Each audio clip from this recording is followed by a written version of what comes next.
Kulisa natema obubaka bwa munnabuddu namwatulira kimanye obubaka butuuse bulungi ensonga zibadde enkulu naddala ku mbeera mwe tutambulira affe munyo Ebola emubende agenda ggwayo abayo bagamba President Museveni abaddiremu ng'ate Muteesa byaddiramu abo obugulu obutono kati birabe.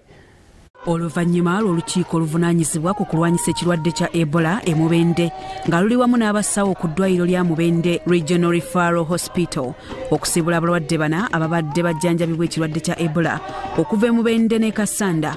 Abantu balina essuubi nti omukulembeze w'eggwanga olunaku lw'enkya ayinza okuddiriza ku bukwakkulizo bw'omuggalo olwo nno ne basobola okubaako emirimu egimu gye bakola.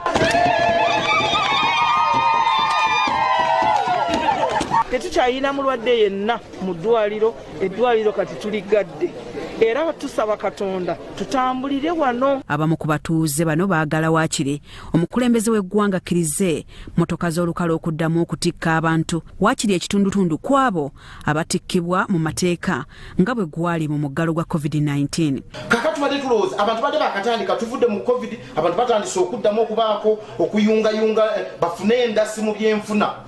Azemu atugadde twakkiriza Ebola yaliwo n'ekiseera kyatuuse ng'Ebola takyaliwo kakati batugamba nti abantu abalwadde baabo bonna baasiibuddwa. Batutte bagambe ba takisi zitwaleyo abantu 7 nga bwe kyali ku Ebola.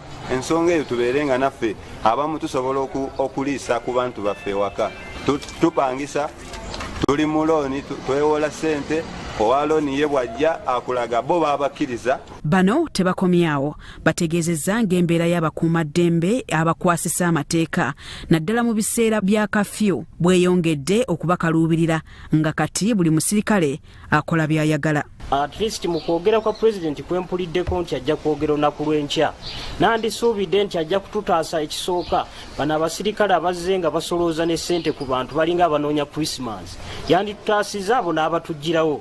Ekyokubiri obutale bwaffe obwaggalwa abalimi tebalina we batunda bintu byabwe bibavundako byonoonese tebalina we batunda ate nga tuli mwezi ogwa Christmas ogwandibadde nti omuntu asolooza kasente akanayimirizawo famire ye. Kafyu atandika saawa emu embooko zinuubudde abantu baba ku bulwadde kati badda kutya kibooko kyetwebuuza Ebola atambula kiro. Basabye omukulembeze w'eggwanga okwekuba mu kifuba aggyewo omuggalo oba akendeeze ku mateeka nabo batandike okweyiiya. Tusobola okusaba kwangeri President Museveni gyali yonna nti enkyaba agenda kwogera atulumirwe ng'abaana be abazzukulu be amanye nti bino ebizimbe byonna bigenda biri mu kugenda lwa nsonga nti twagira emigalo ebiri twaba mu gwa COVID twakaguvaamu kati tuli mu gw'Ebola. Ogw'Ebola gutufuukidde ogw'Ebola abasawo baatugambye nti teri mulwadde n'omu yadde keesi n'emu. So tulabalako ensonga lwaki President Museveni waffe omulungi tatutta kubanga tuli mu mbeera mbi, situation gye tulimu mbi nnyo. Naye emmere kiro 2 ne wano municipality wenjogera ne kiro 10 ez'ebijanjaalo ku nnaku 21 omuntu ne waba alya kiro emu amazima ga Katonda ku bantu balina famire bantu 5 eba tekyaliwo.